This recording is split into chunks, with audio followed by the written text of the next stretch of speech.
The Tolkien Road, Episode 118, The Lord of the Rings, The Siege of Gondor. Alright, go ahead. The Tolkien Road, the Tolkien Road, the Tolkien Road, the Tolkien Road, the Tolkien Road, the Tolkien Road, the Tolkien Road, the Tolkien Road, the Tolkien Road, the Tolkien Road,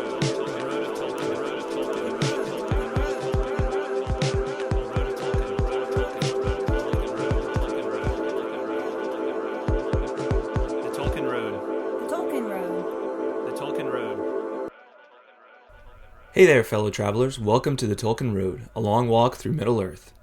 On this episode, we resume our journey through The Lord of the Rings with Bk5, Chapter 4, The Siege of Gondor. Before we get started, please head on over to iTunes and leave the Tolkien Road a rating and feedback. It's a great way to show your support for the show and takes less than a minute. You can also stop by tolkienroad.com, learn about previous episodes, and say hey. Follow us on Facebook at facebook.com/TolkienRoad and on Twitter via @TolkienRoad. Thanks for listening, and enjoy. Hello everyone, welcome to the Tolkien Road. This is John. Greta, how are you? Hey, I'm good. How are you? Doing well. Awesome. Episode number 118, Lord of the Rings, Book 5, Chapter 4, The Siege of Gondor. This episode, our executive producers, Dr. William Hutton and Justine Lloyd. Yay!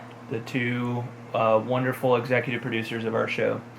Super Special awesome. thanks to them. If you would like to know more about becoming possibly another executive producer or a patron, head on over to patreon.com/TolkienRoad and learn more. Yeah. That's how you do it. It's as easy as that. It's as easy as ABC 1, 2, 3. 1, 2, 3. I was just gonna say. I was gonna say 1, 2, 3 ABC, but Do, re, mi. yeah, that too. So yeah, this is a mammoth of a chapter. Mm-hmm. You know, It's super long. It is. Yeah. and a lot happens in it. I was gonna say yes. A lot does happen, and I was kind of when I saw how long the chapter was, I was like, oh my gosh, this is gonna take me forever to read. I did think But about. it didn't. I did think. Well, it's action packed. Right. It moved quickly. It's not like the Council of Elrond where it's a lot of sitting around and talking. Right. I mean, there's a fair amount of talking, but there's a lot of Action. Yep. action, explosions, heads falling from the sky. Yeah, that was gross. Stuff like that. So I thought about splitting this one into 2 episodes because it was so long, but basically what we're going to do is we're just going to do this whole chapter in 1 episode because the next chapter is really short. Okay. And I figure we'll do this chapter, then if we got any correspondence that pertains to this chapter, then we'll do it this week. Mm-hmm. But if it doesn't specifically pertain to this chapter, then we'll just hold off on it all till next week. Okay. So if you send us a note and you don't hear it, fear not. Well, I Faithful listener. think everybody will hear their notes because everybody's wrote in multiple haiku about this chapter. About this chapter? Yeah. Oh, wow. It seemed to be a favorite of many of our listeners. Wow, awesome. I mean, we're talking 3, some 4 haiku. Well, man. With accompanying notes and thoughts and Dang. good stuff. Okay, well. So we need to talk fast if we want to keep this under 2 hours. All right, Micro Machine Man, here we go. Here we go. Let's right. do it. So, do we want to say anything about secret words? Oh, yeah, I dropped the ball. So, Well, kinda. Well, Not, kinda. Kinda, sorta. Kinda, sorta. I think Greg guessed it. Okay. But he didn't come right out and say, This is my guess. And I don't think he's the one that chose it. Maybe I should have double-checked that. But he just wrote a note and said, wow, that last episode was full of chivalry. Wait, did he guess it? Did he choose? Is that the word he chose? That's what I'm checking right now. I don't think he's the one that chose it. But you know what? It probably wouldn't hurt to check and just be sure. Where is my secret word list? Oh, here it is. No, Matt chose it. Okay. Matt and Greg, they're 2 different people. Well, yes? so I'm assuming Yes. that we'll just assume that Greg chose the secret word. Yeah. So even though he didn't specifically say it. Right. So he may hear this episode before he gets my email, where I asked him if that was his secret word guess. So Yeah. if that's the case, we're gonna give the prize to Greg. I feel a little bad though because Mary Grace guessed it as well. And she's been like this close the last several times. Yeah. So, Greg, we'll give it to you. And then Mary Grace, see if you can't guess Greg's secret word next time. There you go. Yeah. That works. But I didn't get to Greg in time for this episode. Okay.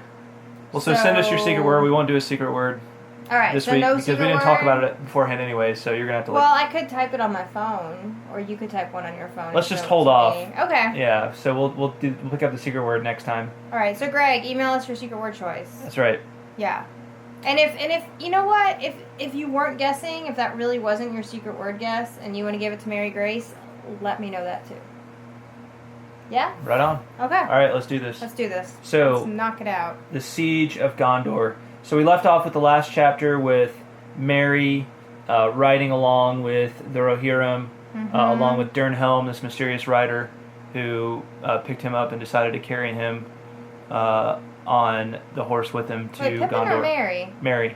Mary. I think you said Pippin. No, I said Mary. Okay. Well, I was going to say Pippin's in Gondor, so I'm confused. You're I know right. that. Yes, Mary is riding along with Rohirrim. Yes. Merrily riding along. Pippin is hanging out in Gondor with all the naysayers. Yes. And gloomy people. So the chapter opens and things are looking pretty gloomy in Gondor. Things are looking pretty very gloomy. Cloudy with a chance of raining heads. Yeah. Too bad it's not meatballs. Yeah. Those are tastier. Yeah, definitely tastier Unless than human you're a heads. cannibal. Yeah. Don't go there. That won't. I'm done. All right. Okay. Sorry. Yes. So moving on. Pippin, Denethor is all like, "Hey Pippin, come over here. I want you to sing me some songs." Right. And Pippin's like, "I don't know any songs that are worthy of this place. All the songs I know are about beer and hot baths." Right. And food. Yep. And so I don't really feel like my songs are dignified enough for this place. Right. And they're not gloomy enough for your really dark kingdom. That's right. He says, "We seldom sing of anything more terrible than wind or rain, and most of my songs are about things that make us laugh, or about food and drink, of course." And Denethor says, "And why should such songs be unfit for my halls, or for such hours as these? We who have lived under the shadow may surely listen to echoes from a land untroubled by it. Then we may feel that our vigil was not fruitless, though it may have been thankless."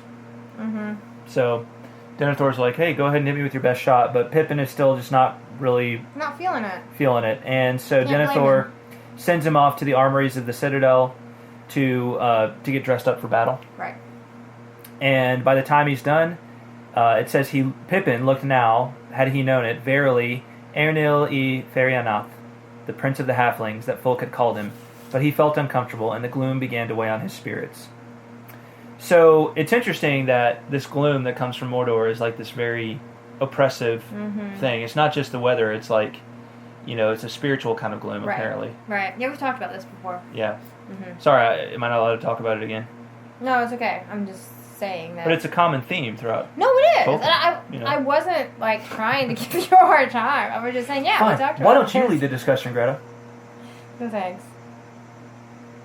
You can just do the podcast all by yourself. You want to? No. I didn't think so. Because I don't want to do any of the work that you have to do. Yeah. I just like showing up and talking. I will accept your apology when you're ready to give it. There's nothing to apologize for. That's fine. I was merely commenting that we've discussed this already. And you're right, it is a theme. It's a theme. Spiritual oppression and darkness. I was right. You were wrong. There we go. Good. Fine. I'll give you that one, Carswell. All right. So, Pippin, Prince of the Halflings, he goes to, he's wandering about now in his armor, right? And he comes to He comes to find Baragond, his old pal Baragond, who he's become friends with. Okay, I was trying to remember. Is Baragond the dad or the boy? The dad. The dad. Okay. Yeah.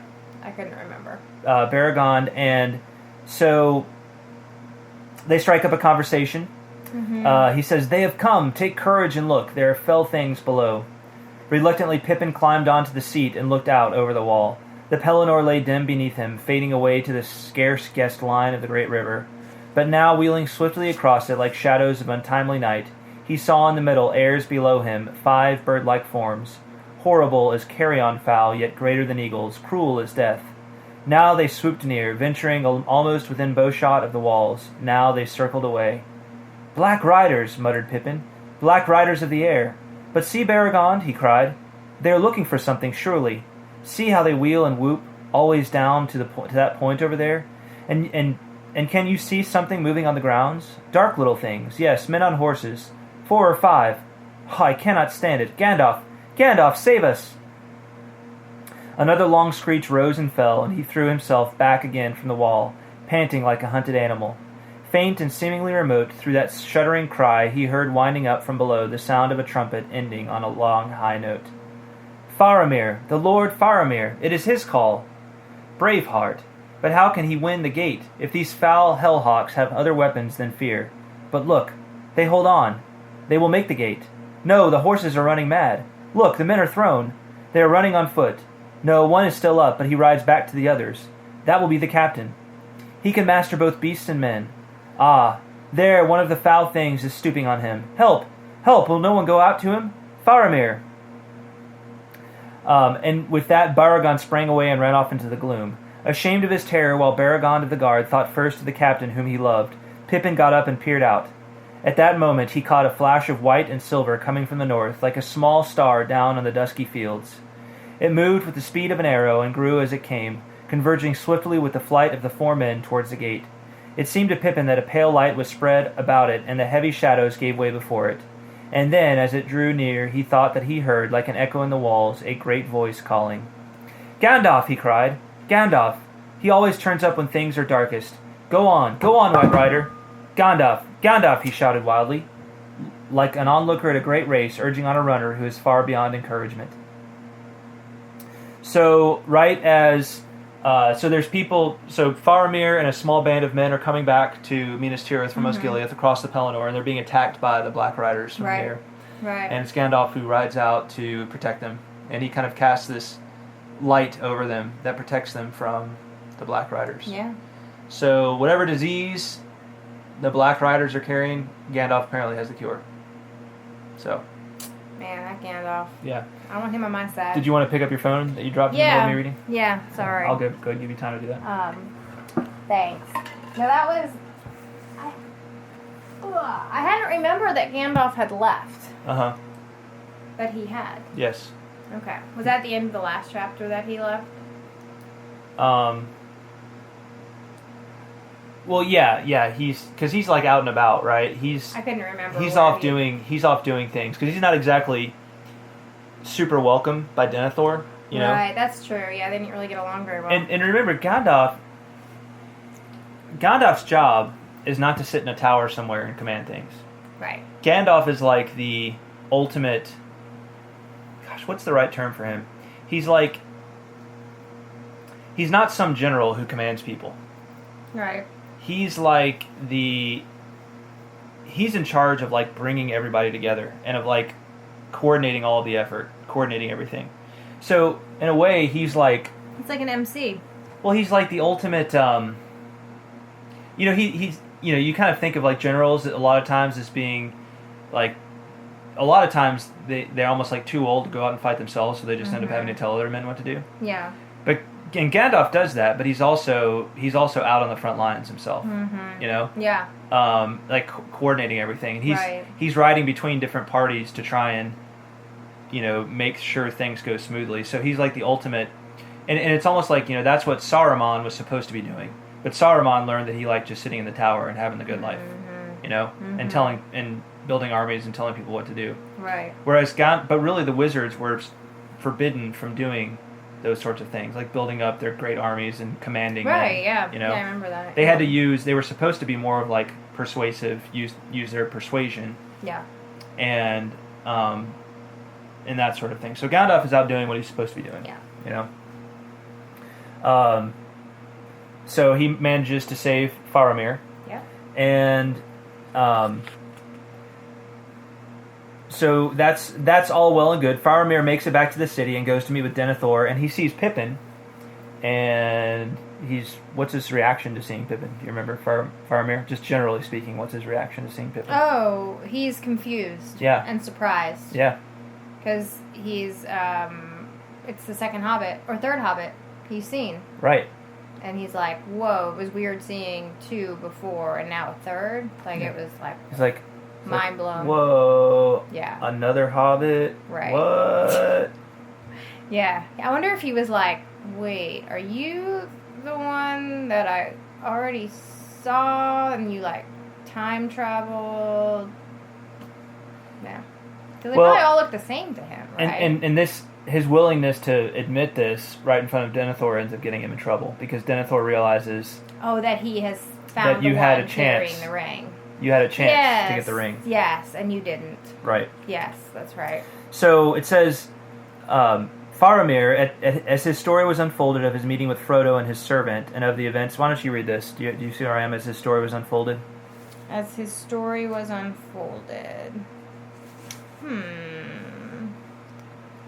Yes, I see it. All right, why don't you read that paragraph? All right. As his story was unfolded of his meeting with Frodo and his servant, and of the events of Henneth Annwn, Pippin became aware that Gandalf's hands were trembling as they clutched the carven wood. White they seemed now, and very old, and as he looked at them, suddenly with the thrill of fear, Pippin knew that Gandalf himself, was troubled, even afraid. The air of the room was close and still.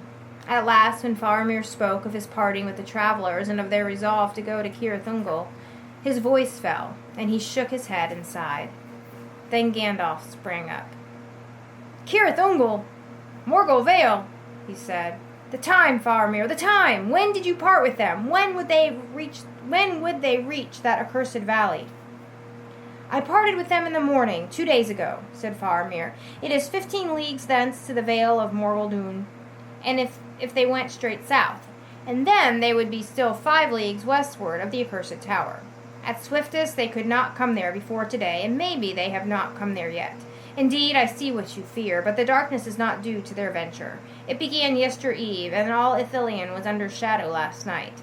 It is clear to me that the enemy has long planned an assault on us, and its hour had already been determined before ever the travelers left my keeping." Again, I'm sorry, go ahead. So, anyway, Gandalf panics initially, thinking that, oh my gosh, maybe this is all because the ring has fallen into the hands of Sauron. Right, maybe right, Frodo yeah. has failed in his mission. Right. And but Faramir is quick to reassure him that he doesn't think that's the case. But Denethor has some very harsh words for Faramir. Yes. Denethor is not kind towards Faramir. No. So, let's see.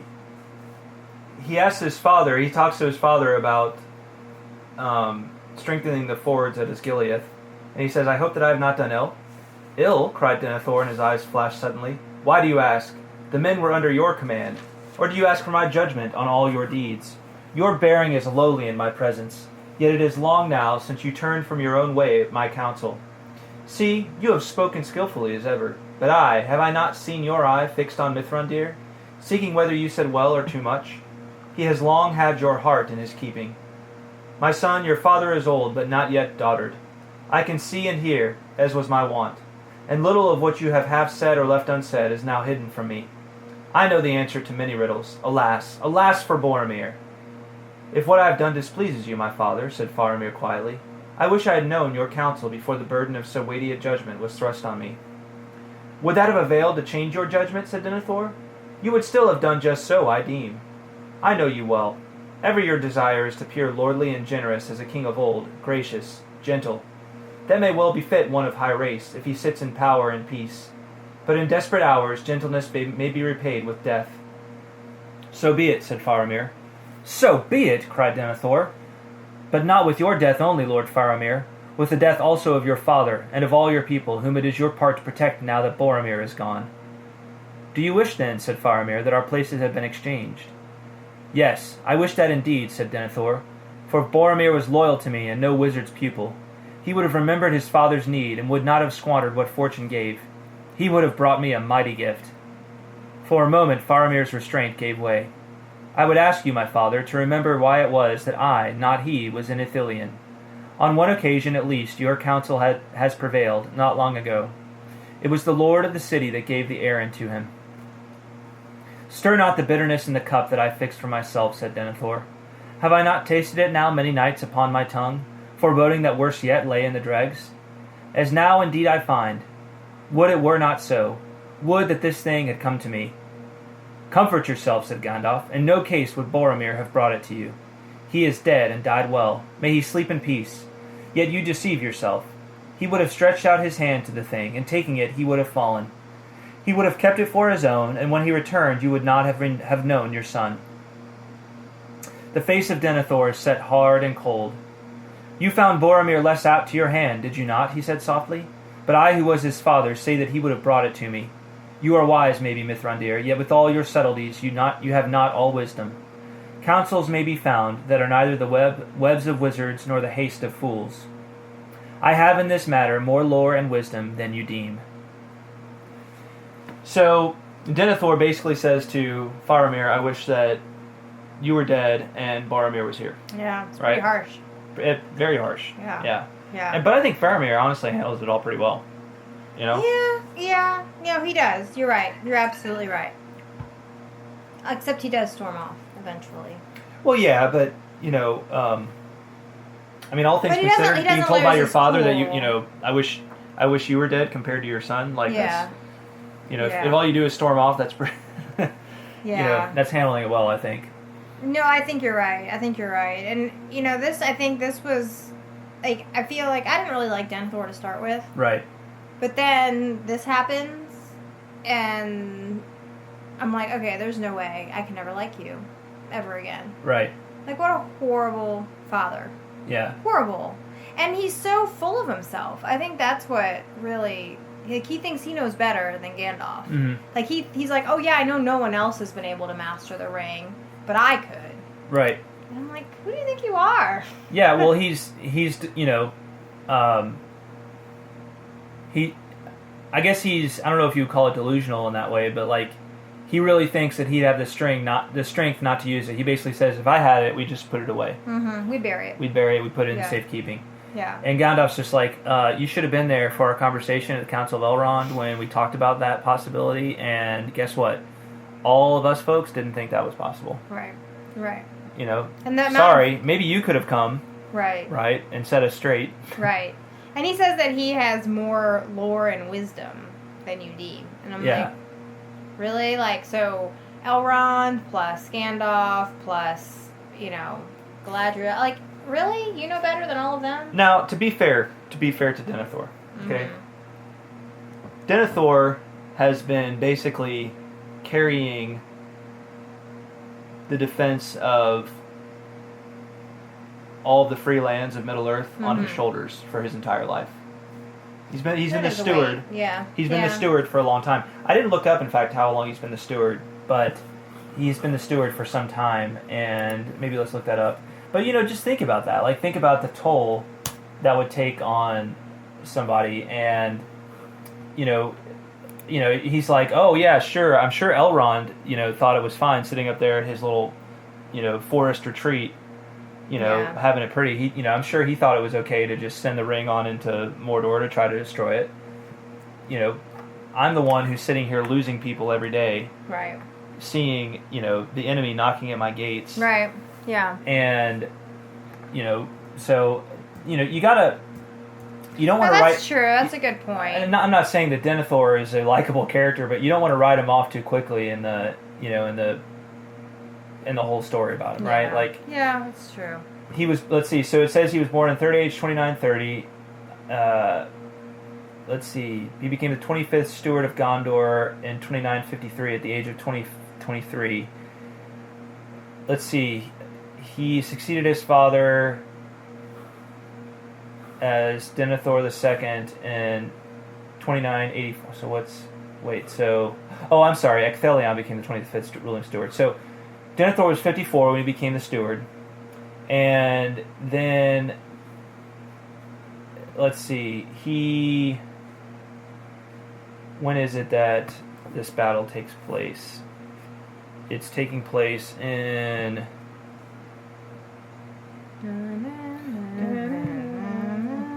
Shut up. So this is taking place in 3019. So he's been steward for basically 35 years. It's a long time. Yeah, right? Yeah, it's a long time to have that weight on your shoulders. Definitely. And he's, all things considered, he's fairly old. Yeah. Right? Yeah. So you got to have some sympathy for him. True. He's feeling a lot. He's carrying a lot of weight on his shoulders. Yeah, and he is, yeah. He does not have the long counsel of the elves. As much as he might be learned in lore, mm-hmm. He does not have the long counsel of the elves, the benefit of that. Right. And as a man, he's much more conscious of his mortality and the mortality of absolutely his people. Yes, so, no, that's true. That is true. You make very good points. So you got to give Denethor some credit here. Little, yeah. Even though he's a total jerk to his son. Yeah. You can understand why he thinks there would have been a wiser way to proceed. Yes. No, you're right. You're right. But I still don't like him. Well, I didn't say you had to. Okay. But, alright, so eventually Gandalf and Pippin depart from the company of Denethor. They take leave of the Lord of the City. And do you want to read this little passage here? All now took leave of the Lord of the City. Yes. But I have to turn my page first. Very well. Alright. All now took leave of the Lord of the City and went to rest while they still could. Outside there was a starless blackness as Gandalf, with Pippin beside him bearing a small torch, made his way to their lodging. They did not speak until they were behind closed doors. Then at last Pippin took Gandalf's hand. "Tell me," he said, "is there any hope? For Frodo, I mean, or at least mostly for Frodo." Gandalf put his hand on Pippin's head. There never was much hope," he answered, "just a fool's hope, as I have been told. And when I heard of Cirith Ungol..." He broke off and strode to the window as if his eyes could pierce the night in the east. "Cirith Ungol," he muttered. "Why that way, I wonder?" He turned. "Just now, Pippin, my heart almost failed me, hearing that name, and yet in truth I believe that the news that Faramir brings has some hope in it. For it seems clear that our enemy has opened his war at last and made the first move, while Frodo was still free. So now for many days he will have his eye turned this way and that, away from his own land. And yet, Pippin, I feel from afar his haste and fear. He has begun sooner than he would. Something has happened to stir him." Gandalf stood for a moment and thought. "Maybe," he muttered. "Maybe even your foolishness helped, my lad. Let me see. Some 5 days ago now he would discover that we had thrown down Saruman and had taken the stone. Still, what of that? We could not use it to much purpose, or without his knowing. Ah! I wonder. Aragorn! His time draws near, and he is strong and stern underneath, Pippin. Bold, determined, able to take his own counsel and dare great risks at need. That may be it. He may have used the stone and shown himself to the enemy, challenging him for this very purpose. I wonder. Well, we shall not know the answer till the riders of Rohan come, if they do not come too late. There are evil days ahead. To sleep while we may." Yeah, so... Well, I think Gandalf's right, isn't he? Well, why do you say you think he's right? Because didn't Aragorn look in the Palantir? Right. Or he showed himself, right? Mm-hmm. To the Dark Lord. Right. Yeah. So... So... Gandalf is sitting here thinking, okay, initially they're talking like there really is not much hope. Right. But maybe something has gone right here to, that we weren't expecting, that we really didn't plan. Right. Right? That's drawn him out, and that's drawn his attention away from his own land, Sauron's attention away from his own land. Right. So there may be something providential in all of this. Mm-hmm. Right? Mm-hmm. However, right on the heels of this happening, we find out that Osgiliath has been overrun. So Osgiliath is overrun, and that means that the enemy is going to be able to cross over the Anduin River. Right. And so the people are fleeing. The people from Osgiliath are fleeing trying to get back to Minas Tirith. Faramir had gone back to Osgiliath to try to shore things up, because Denethor was like, I'm not losing Osgiliath, and Faramir was just tired of fighting him at that point. Right. Right, yeah, Faramir didn't want to go, right? He didn't see any point to it, neither did Gandalf. Yeah. But he basically was tired of fighting with his dad about it. Is that right? Right, he basically just says, I do not oppose your will, sire. Since you are robbed of Boromir, I will go and do what I can in his stead, if you command it. I do so, said Denethor. Then farewell, but if I should return, think better of me. That depends on the manner of your return. Yeah, Denethor is just a grouch. He is. He's just nasty. Yeah. Props to Faramir for just not, like, hauling off and well, punching him in the face. And Gandalf, God bless him, he says, do not throw away your life rashly or bitterly. You will be needed here for other things than war. Your father loves you, Faramir, and will remember it ere the end. So at least Gandalf tries to give him an inspiring, kind of encouraging a voice of word. reason here. Yeah. So, Osgiliath is... The word comes pretty quickly that Osgiliath is overrun. Despite Faramir's efforts. There wasn't a lot of hope that they would be able to stop it anyway, right. given the forces that are coming. Right. And then they start to worry that Faramir... about where Faramir is. Baragond is back in the picture now, speaking with Pippin. And so Gandalf, who's come back from Osgiliath, he says Faramir was still standing when I left, right? So he still lived when I left him, yet he is resolved to stay with the rear guard, lest the retreat over the Pelennor become a rout. He may perhaps hold his men together long enough, but I doubt it. He is pitted against a foe too great. For one has come that I feared. And so Denethor is sitting in the high tower, in the White Tower now, with Pippin at his side, and they're just kind of staring out over. And they can see like the whole vista of the Pelennor as the forces of Sauron are starting to make their way forward. Yeah. So, Pippin's concerned that Sauron is coming marching with this army, but Denethor assures him, like, no, he's not coming. He won't come until the city is taken and he can walk in unopposed. He sends all of his minions ahead of him and pave the way. That's not Sauron's way. Right. To lead the charge. Right. So, finally they get the forces that are left in Osgiliath come fleeing back. And it's nearly become a rout at this point because the Black Riders are back, and the other forces of Sauron are giving chase. But it's the old, the Prince of Dol Amroth, who, remember, this was the Gondorians that came from the south. Right, yeah. And they're coming, they actually ride out to assist in the retreat. It says, the retreat became a rout. Already men were breaking away, flying wild and witless here and there, flinging away their weapons, crying out in fear, falling to the ground. And then a trumpet rang from the citadel, and Denethor at last released the sortie. Drawn up within the shadow of the gate, and under the looming wall outside, they had waited for his signal. All the mounted men that were left in the city. Now they sprang forward, formed, quickened to a gallop, and charged with a great shout. And from the walls an answering shout went up. For foremost on the field rode the Swan Knights of Dol Amroth, with their prince and his blue banner at their head. Amroth for Gondor, they cried. Amroth to Faramir. Like thunder they broke upon the enemy on either flank of the retreat. But one rider outran them all, swift as the wind in the grass. Shadowfax bore him, shining, unveiled once more, a light starting from his upraised hand. The Nazgûl screeched and swept away, for their captain was not yet come to challenge the white fire of his foe. The hosts of Morgul, intent on their prey, taken at unawares in wild career, broke, scattering like sparks in a gale. The outcompanies with a great cheer turned and smote their pursuers. Hunters became the hunted. The retreat became an onslaught. The field was strewn with stricken orcs and men, and a reek arose of torches cast away, sputtering out in swirling smoke. The cavalry rode on. But Denethor did not permit them to go far. Though the enemy was checked and for the moment driven back, great forces were flowing in from the east. Again the trumpet rang, sounding the retreat. The cavalry of Gondor halted. Behind their screen the outcompanies reformed. Now steadily they came marching back. They reached the gate of the city and entered, stepping proudly.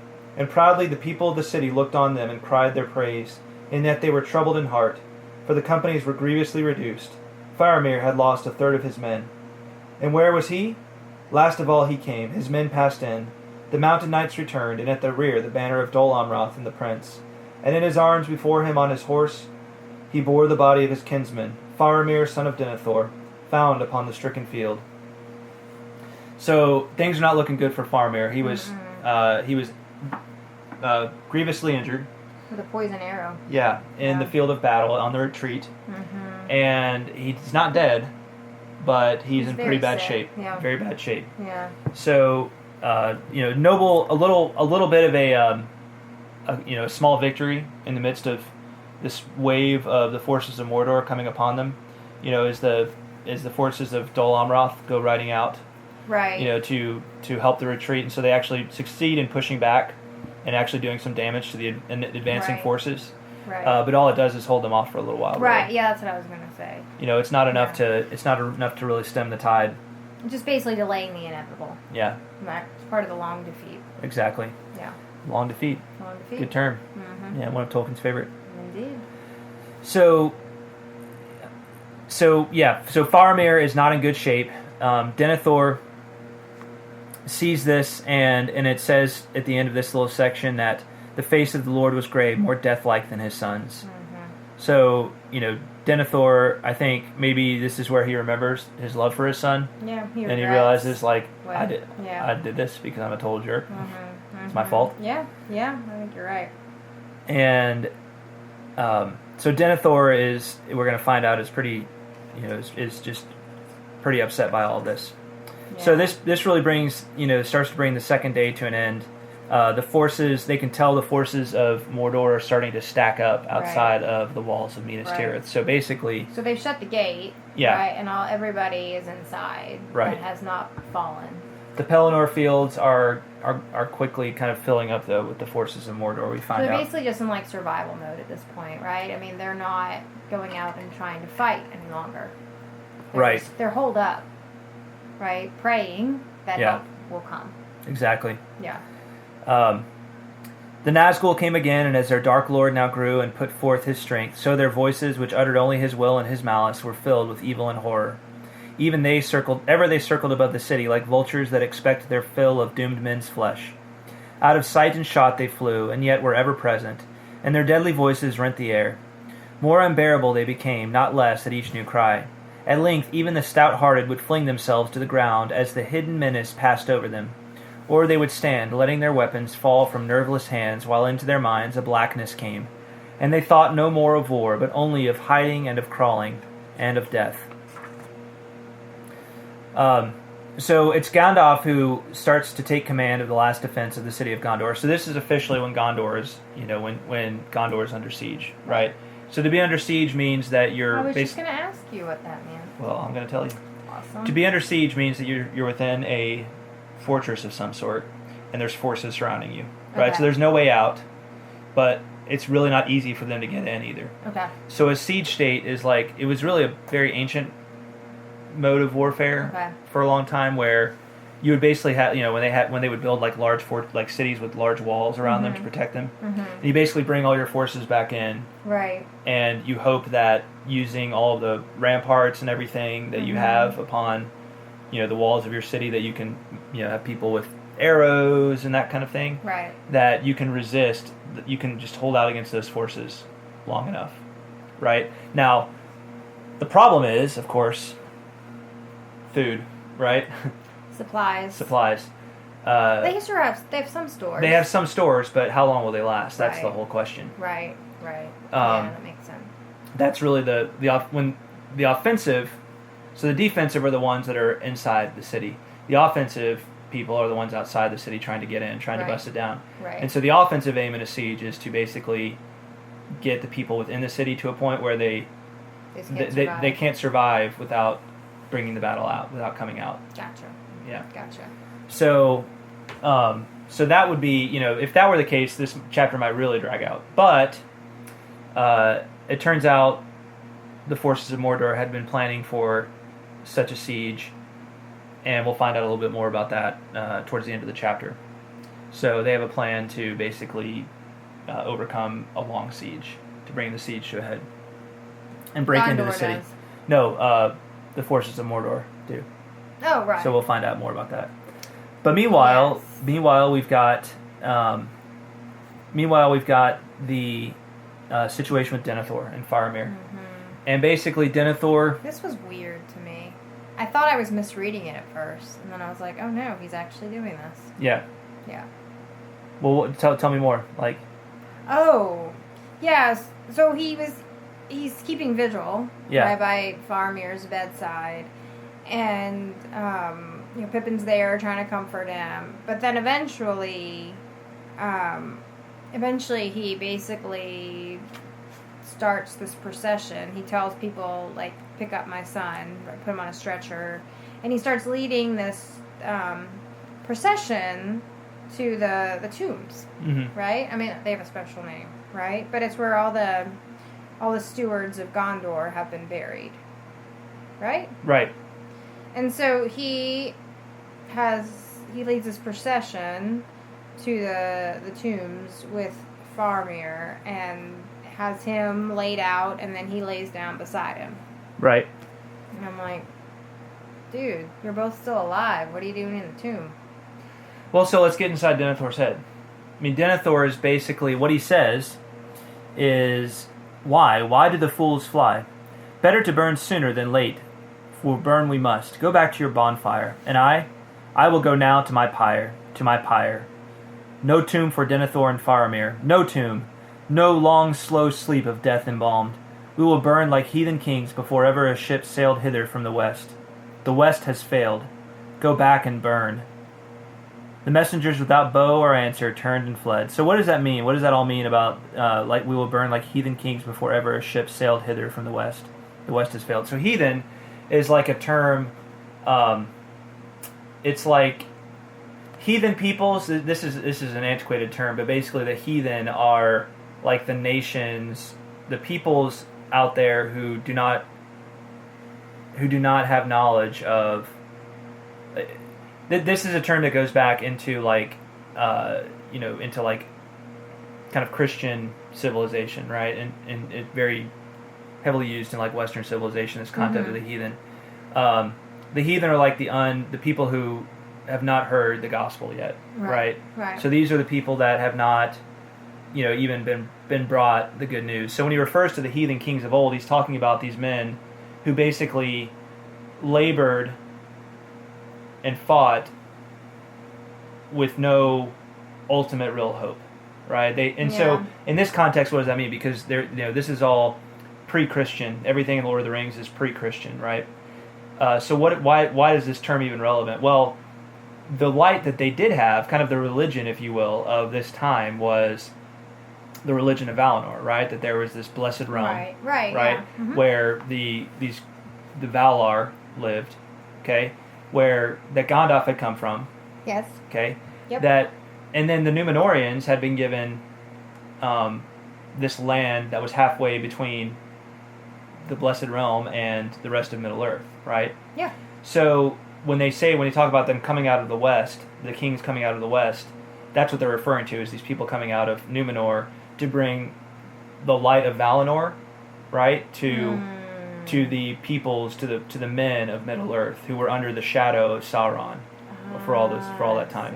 Okay. Right. Okay. Under this kind of shadow of despair. So what is despair? We've talked a lot about despair, and despair is really when you've lost all hope, right? Mm-hmm. And it's not just earlier Gandalf and Pippin talk a lot about hope and about whether there's hope that Frodo will succeed. And Gandalf says there wasn't a lot of hope in the first place. Not a realistic hope, but at the same time there is a but at the same time there's a hope that goes beyond mere like life and death, right? Yeah. There's a hope for like the kind of the supernatural intervention, yes, right? That there's an ultimate good that will prevail, right? Even if it might not be in my lifetime, even if I die, there's an ultimate good that will prevail.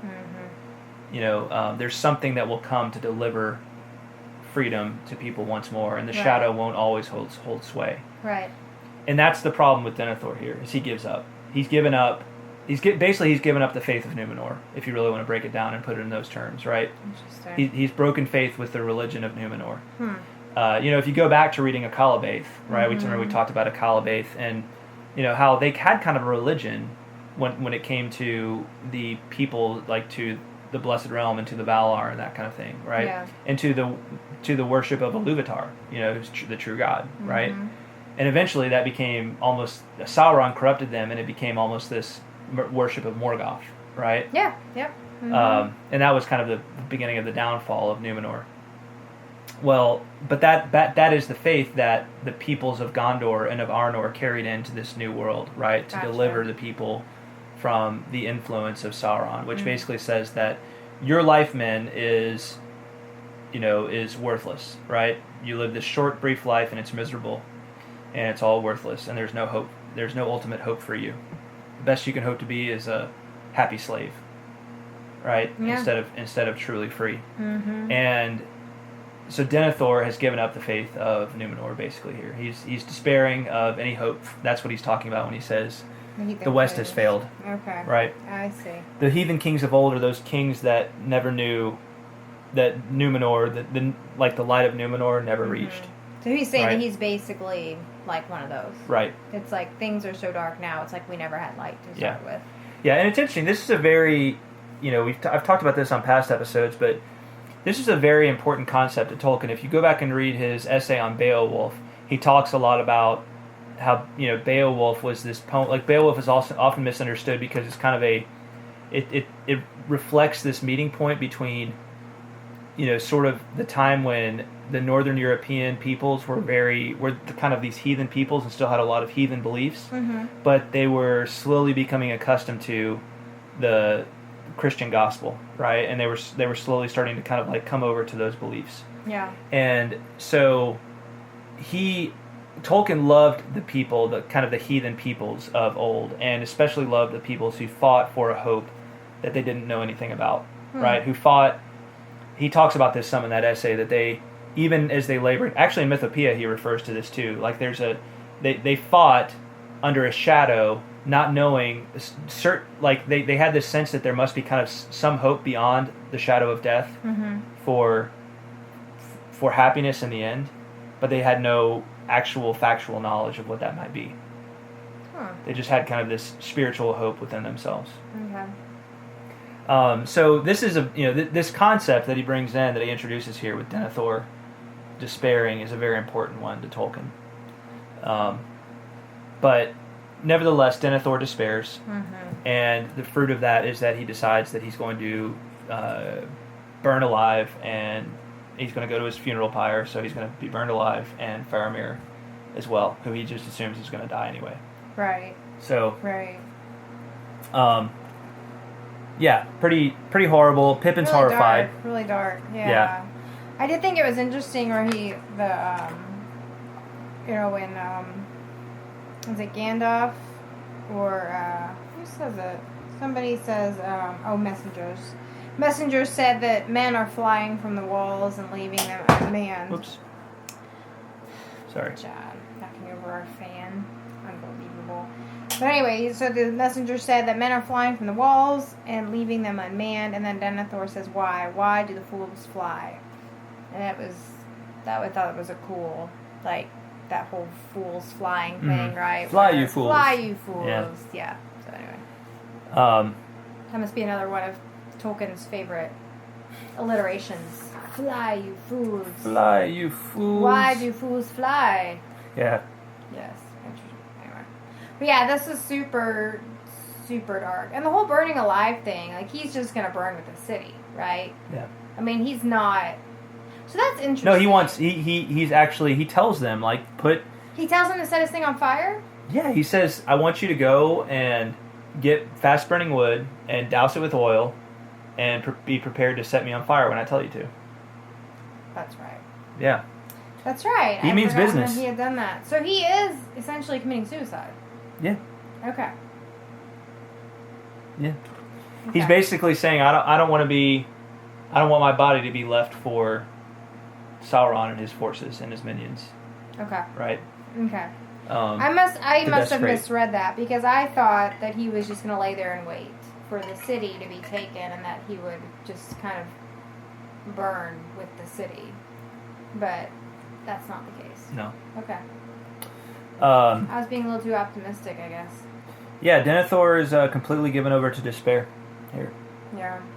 He's I mean, ready to be done I with think it. like going and laying yourself in a tomb is pretty despairing in and of itself. But then to lay in a tomb and tell people to set you on fire, I mean, that takes it to a whole new level. Right. Yeah. Yeah, at least you're like, well, could you kill me first, maybe, and then take me to the tomb, and then set me on fire? Oh, right. Yeah. No, because the whole point of being set on fire is that he doesn't want his body to be left there for the orcs and everybody who finds it to desecrate.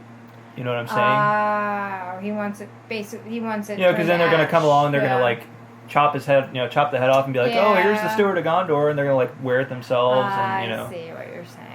it becomes like a trophy. Yeah. Okay. Gotcha. So at this point, it's where Pippin kind of freaks out. Yeah. And he goes and tries to find. He's trying to find Gandalf. Yeah. It says he's kind of running through the city trying to find Gandalf, he tries to convince Baragon to go put a stop to all this, and Baragon's like, I can't leave my post. I've been given an order from the steward, from the lord of the city. And Pippin basically says, well, your lord is mad. I think you have a madman to deal with, not a lord. I must run. I will return if I can. Mm-hmm. And as he reaches the city gate, he stops dead. He had found Gandalf, but he shrank back, cowering into a shadow. And it says, ever since the middle night, the great assault had gone on. The drums rolled. To the north and to the south, company upon company of the enemy pressed to the walls. There came great beasts, like moving houses in the red and fitful light, the Mumakil of the Harad, dragging through the lanes amid the fire huge towers and engines. Yet their captain cared not greatly what they did or how many might be slain. Their purpose was only to test the strength of the defense and to keep the men of Gondor busy in many places. It was against the gate that he would throw his heaviest weight. Very strong it might be, wrought of steel and iron, and guarded with towers and bastions of indomitable stone, yet it was the key, the weakest point in all that high and impenetrable wall. And so against this they bring this hammer of the underworld, Grond. This is not a living thing. No, but it's just a big... Okay, because the way they talked about it, I thought that it was alive. And I was like, no, I thought it was just like a big, log, basically. Yeah, it's a hideous head founded of black steel, was shaped in the likeness of a ravening wolf. Mm-hmm. And on its spells of ruin lay. So it's basically a huge battering ram. Okay, yeah. Right. Scary-looking battering ram. Yeah. Yeah. So they, so the peoples who are on the walls of Minas Tirith are basically trying to do everything they can to set this thing on fire. They're just keep it from reaching the walls. It's this big, slow-moving thing. But every time they take out tons of orcs and everything, mm-hmm. and it just keeps coming because mm-hmm. every time they take out some orcs, some other ones pop up to keep carrying it forward. Right. And then finally they reach it and they hurl it forward, and a deep boom rumbled through the city like thunder running in the clouds. But the doors of iron and posts of steel withstood the stroke. And then suddenly upon the last stroke, after 3 strikes, the gate of Gondor broke. As if stricken by some blasting spell, it burst asunder. There was a flash of searing lightning, and the doors rumbled in riven fragments to the ground. In rode the Lord of the Nazgul. A great black shape against the fires beyond he loomed up, grown to a vast menace of despair. In rode the Lord of the Nazgul, under the archway that no enemy ever yet had passed, and all fled before his face. All save one. There, waiting, silent and still, in the space before the gate, sat Gandalf upon Shadowfax. Shadowfax, who alone among the free horses of the earth endured the terror, unmoving, steadfast as a graven image in Rathdinan. You cannot enter here, said Gandalf, and the huge shadow halted. Go back to the abyss prepared for you. Go back. Fall into the nothingness that awaits you and your master. Go. The Black Rider flung back his hood, and behold, he had a kingly crown, and yet upon no head visible was it set. The red fires shone between it, and the mantled shoulders vast and dark. From a mouth unseen there came a deadly laughter. Old fool, he said. Old fool, this is my hour. Do you not know death when you see it? Die now, and curse in vain. And with that he lifted high his sword, and flames ran down the blade. Gandalf did not move, and in that very moment, away behind in some courtyard of the city, a cock crowed. Shrill and clear he crowed, recking nothing of wizardry or war, welcoming only the morning that in the sky, far above the shadows of death, was coming with the dawn. And as if in answer, there came from far away another note. Horns, horns, Horns. In dark Mindoluin's sides they dimly echoed. Great horns of the north wildly blowing. Rohan had come at last. Finally. Took him long enough. Nick of time. Seriously. That was, not a second too soon. Yeah. Mm-hmm. Yeah, really. So who is this, dark king with this headless king with the crown? Oh, that's the Lord of the Nazgul. Oh, okay. Yeah. Okay. Sounds super creepy. Yeah, definitely. I mean, how does that crown stay up there if there's no head? I know, right? Must be under some kind of magic spell. So, yeah, ends on a hopeful real note. cliffhanger, but a hopeful note with a hopeful note, yeah. Literally a hopeful note. The horn. Yes, the horn. Sound of the horn. Yeah. I think it was neat how the cock crowed, and then. Yeah, and then Rohan appeared. Yeah, and I liked the description that Tolkien gave of the cock crowing, and it's basically it doesn't care about the whole battle going on. It crows because it sees the sun coming up. It has this animal is not worried about. It just doesn't care because it doesn't matter to him. All that the animal cares about is the sun. Right. Right, coming up. Right. Yeah. It's just that natural born instinct. Yeah, I just think it's an interesting juxtaposition. It's not just that it's a natural instinct. It's just that it doesn't it doesn't care about all these things going on. It's just completely oblivious. Right. It's just living its life. Yeah. Yeah. Like most animals would in the face of this, right? Yeah, that's true. They're just doing what they know how to do. Exactly. Yeah. But what it does respond to is the sun, right? Which is the interesting sunrise. because there is no sun. Well, apparently there is. Somewhere. Yeah. Well, not in Gondor. Well, yeah, that's what it says. It comes through, right? With Rohan arriving? Shrill and clear he crowed, recking nothing of wizardry or war, welcoming only the morning that in the sky, far above the shadows of death, was coming with the dawn. It doesn't say anything about a sun. Well, What? Obviously there had to be some sunlight, or it wouldn't know. The cock wouldn't know that it was morning, right? Okay, fine, whatever. We don't have to get into an argument about that, but anyway, I'm just saying, it's whatever it is, it detects that morning has come, the dawn has come. That some sort of dawn has come. Right. Yeah. Whether that's a figurative dawn or a literal dawn. It is a literal dawn. Because that's why the cock is crowing. That's my point. I see. There's nothing figurative about it. The dawn has come. That's what it says. Whether it's full of sunlight or not, the dawn has come, and the cock realizes. I'm not enough of a farmer to know, Well, surely cocks still crow on cloudy days. I don't know. I'm not a farmer. I feel like they must. I feel like it's more something they feel than what they see. I mean, there is a difference. Even if it's a cloudy day, there's a difference between night and a cloudy day. Right, that's true. So yeah, I guess that the cock crowing plus Rohan arriving, those are both hopeful. Well, so it's things. the dawn, and then the actual dawn, and then Rohan arrives, and it's a figurative dawn. Gotcha. Right? It's a new day for this battle. Right. That's my whole point. Got it. All right. Clean slate. All right. Yes. Okay. Right on. So yeah. Wow. You covered a lot of ground. that was, and so if we missed something that you are offended that we missed, then send us a note and let us know. We'll come back and retroactively talk about it because that was just a lot. There's a lot to cover, and we try not to be hasty, but we also realize that we can't take forever, and that we can't possibly cover everything in a chapter like that. Right. So our brains just aren't large enough to handle it all. Right. But let us know if we missed something that's important to you. Well, our listeners wrote in some good notes, so that might. Well, let's do this. Yeah, let's do it indeed. Here we go. I'll go first. Yeah, go for it. 1, 2, 3, 4, 5, 6, 7, 8, 9, 10, 11, 12, 13, 14, 15, 16, 17 syllables in haiku. 1, 2, 3, 4, 5, 6, 7, 8, 9, 10, 11, 12, 13, 14, 15, 16, 17 syllables in haiku. Boom. All right. You got a haiku? I do. Good. Do you? Yes. All right, who's going first? Rock, paper, scissors. All right, here we go. Rock, paper, scissors, shoot. Oh, darn. I win. I'm going first. Here's mine.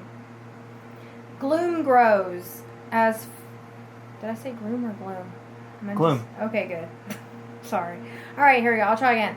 Gloom grows as fires blaze. Despair deepens. All hope seems lost. Will they come? Yes. Straightforward to the point, I like it. Here's mine. Thanks. Ere Gondor broken, its steward is. The fallen, risen, rides in hope. That's really good. Thank you. It's really, really good. I like it. I like the use of the word air. It's good. Yeah. It's a good word because it means before, but it's one syllable. Right, So exactly. it's very useful for haiku. Very useful for haiku. Well done. All right, so we have a note from Gregory Simonson, who actually, as fate would have it, just let me know that indeed chivalry was his secret word guess. Oh, So, breaking news. Breaking news. Right here. You heard it live Right on the on. podcast.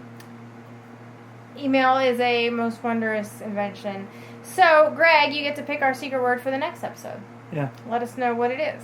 Now, if he emails you back with his secret word for the next episode right now, that'll be really creepy because you haven't asked him via email yet. That would be really creepy. Yeah. And this hasn't been posted Recorded. yet. Yeah. Well, it's been recorded, but it hasn't been posted, so... Yeah. Anyway. It's going to be like weird time paradox if that happens. That would be really weird. Back to the Future Part 4. Oh, yikes. Okay.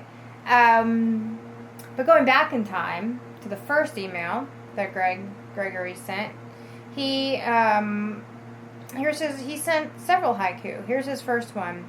Captain of Gondor, valiant but sent forth unthanked, now burns with fever. Nice.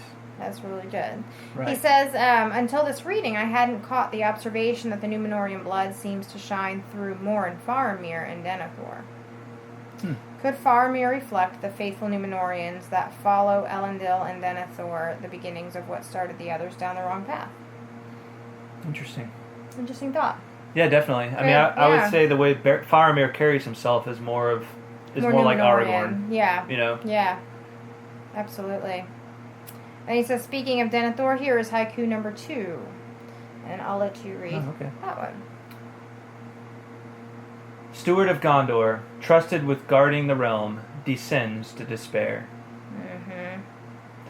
He says, you know, it's becoming really difficult to like old Denethor. If he wasn't charged with maintaining one of the last bastions against Sauron's armies, and if Faramir weren't his son, I might not care tuppence what happens to him.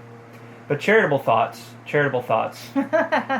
And anyway, haiku number the next one. So he's got a third. There you go. Wait, what was that word? A tuppence. Yeah. I might not care tuppence. I like that. Alright, so here is Greg's third haiku. He says, Grond, Sauron's wolf's head. Grond, hammer of the black land. Grond, burst ope the gates. Grond. That was a pretty grand haiku. That was very grand. Very grand. I feel like it's reminding me of something, but... Good, I like it. I like it a lot. He says, here again, Tolkien adds layers of history and thereby makes an object that's not on screen very long more memorable. That's not on screen. Oh, I see. It's not on screen. It's not on screen very long, but it's very memorable. Absolutely. Yeah. And then, here's his fourth. Whoa, man. The last one, I know, Greg, I think you set a new record for haiku, and for one episode, it's awesome. Lord of the Nazgul, whom man, woman born, can't kill, enters the city. Nice. The woman born cannot kill. Awesome. A question occurs to me here. Is there some deeper significance in the fact that the Witch King breaks down the gates and actually steps inside the city before being called out by the Rohirrim? I asked my sister this, and she pointed out how many times Tolkien brings us, the reader, to the edge of defeat before help comes.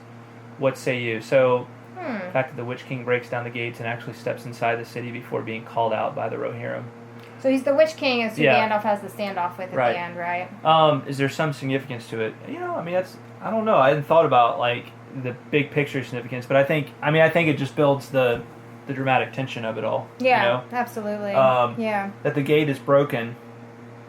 So, Minas Tirith, the siege is essentially broken when that happens, right? Yeah, because, you know, there are other walls within the city, to be sure, but But now they're inside the gate. Now they're actually inside the Yeah. gate, so, dramatically, it heightens the tension, right? Right, absolutely. Of the whole thing, and makes the arrival of the Rohirrim feel all the more timely, Absolutely, yeah. And I liked what his sister said, too, that often Tolkien brings the reader to the edge of defeat before help comes. It's like how, the night is darkest right before the dawn. Right. Right? I mean, that's really kind of where we're at here. Mm-hmm. So, yeah. Well, it's like, I really think that's good storytelling, Yeah, no, absolutely. It builds, like you said, it builds the tension. Like, it keeps people wanting to read more. I wanted to keep reading after that. You think about, like, Karate Kid, and, like, Daniel looks like his leg's broken. Looks like he's gone down for good, yeah. And he comes back out, and, Mr. Miyagi has to do his little miracle stuff there. I mean, there you go. Right there. Yeah. Mr. Miyagi's kind of like Gandalf. Yeah. Yeah. He is. I mean, the Death Star in Star Wars is in firing range of the planet of the Rebel base. Right as Luke bullseyes the targets. Yeah. Bullseyes the target. Bullseye. Keep Bullseye's trying, the target. You'll get it. That's You'll get it. It's bullseye's the target. Yeah. Good stuff. Very, very good stuff. Thank you, Greg. Thank you, Greg. Yeah. I think that's a new record. I don't think anybody's ever written That's what I said. I think Greg set a new record. Well, then you said it first. Yeah, I did. And you were clearly not listening Well, to me. I was just trying to process all the amazing haiku. Yeah. Okay. You are a thinking type, whereas I'm more observant type. So that's probably where that comes from. You're also a better person than I am. I am, just in general. Yeah. That's true. So we also have a note from Matt. Matt Scarrett. He says, "Dear Lady and Lord of Haikudrum, it was great to hear last episode about the different mysteries of Middle-earth. It seems that Tolkien has left us the answer to one of them, namely the Pukelmen in the section of Unfinished Tales, entitled The Faithful Stone, part of the larger chapter, the Druidine. There you go. However, I think this is best read after The Return of the King, Chapter 5, where we learn more about the mysterious men who built them." Nice. So there's another cliffhanger for you. Yeah. Yeah. We will learn more about them next week. That's true. At last, the great battle of Minas Tirith, which so darkly loomed over us the past few chapters. This is one of the chapters that shows how much the whole work was interconnected in Tolkien's mind. Sauron begins to assault the nearly invincible. Sauron begins to assault the nearly invincible city as a result of Aragorn's contest with him through the Palantir. Mm-hmm. Why would such a cunning military strategist such as Sauron, who tears all of Denethor's plans to shreds, attack Minas Tirith prematurely?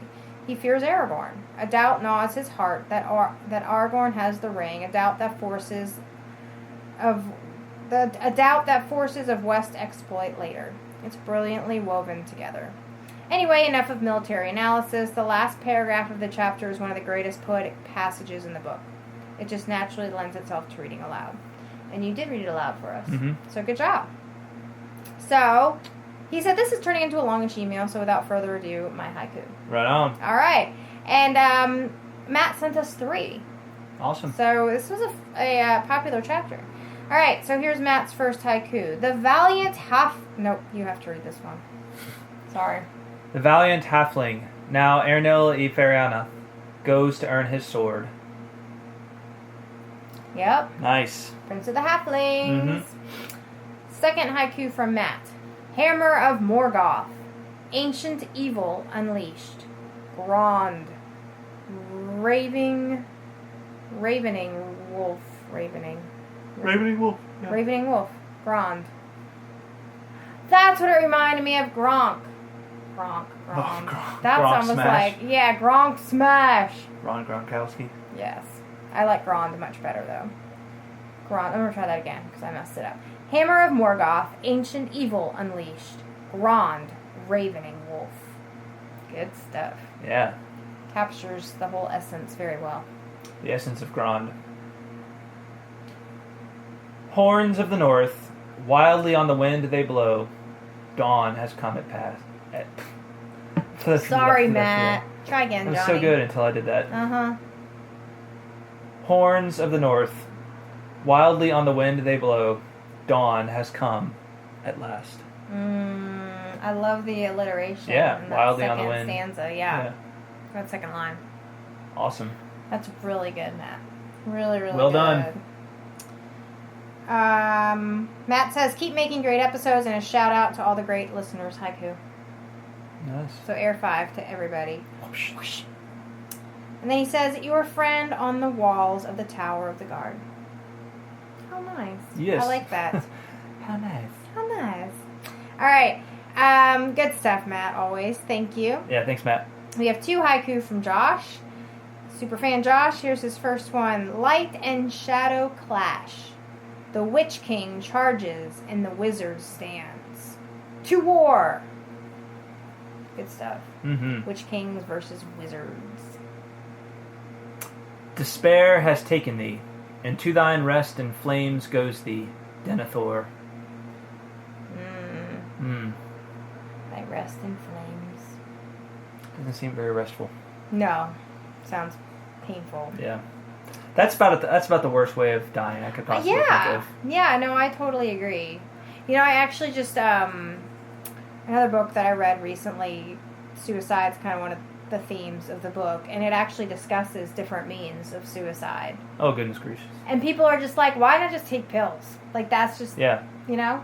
But they might not have had pills. Denethor might not have had access to Let's pills. change the subject. It's a little Sorry, I was just talking.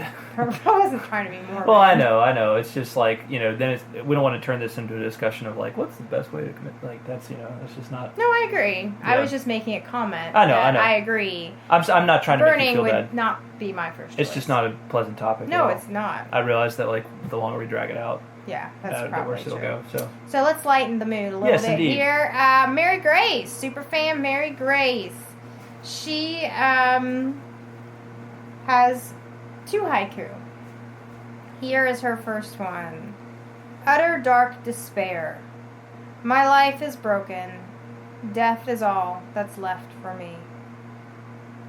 I guess that didn't really lighten the mood, but it's still a really good haiku. It's a good haiku. Yeah. Lighten my mood because it's just a good haiku. And good haiku lightens my mood. Yeah.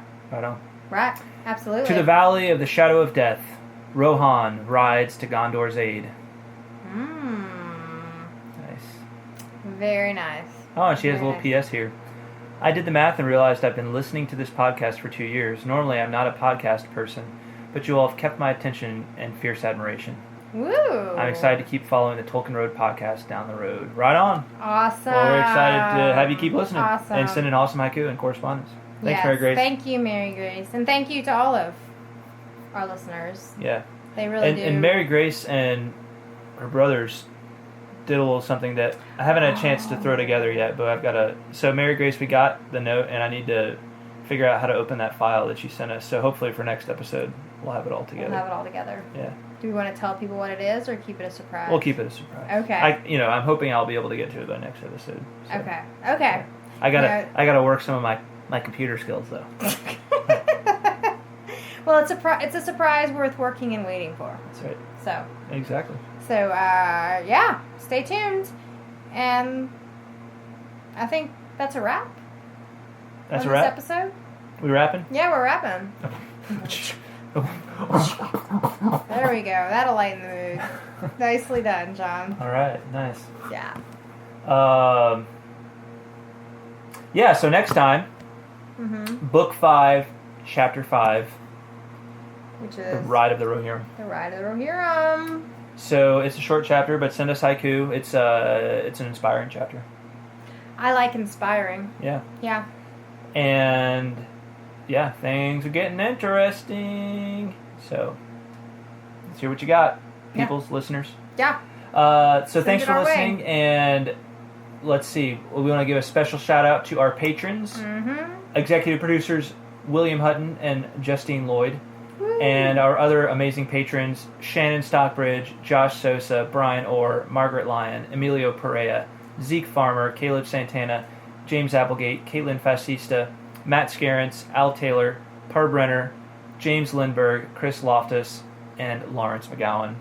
You guys are the best. You guys are the best, and we are extremely grateful for you and your support. Mm-hmm. And, of course, once again, if you'd like to know more about becoming a patron of the Tolkien Road, head on over to tolkienroad.com. Or, I'm sorry. Yeah, you can go to tolkienroad.com, or you can go to patreon.com/tolkienroad. That's how you do it. Both roads lead to the same place. Go follow Tolkien Road on Twitter, and go like us on Facebook and follow us and stuff like that. So, Yep. yeah. Do it all right now. Mm-hmm. Just get her done. And post funny Tolkien memes and stuff like that. So, Yeah.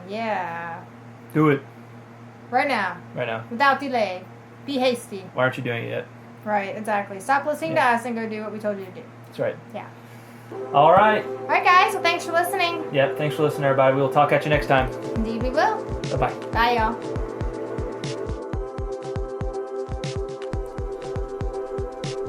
Please remember to check out truemyths.org and tolkienroad.com for show notes and plenty of other Tolkien goodness. Also, if you're enjoying the podcast, please leave the Tolkien Road a rating and feedback on iTunes, and consider supporting us financially via patreon.com/tolkienroad.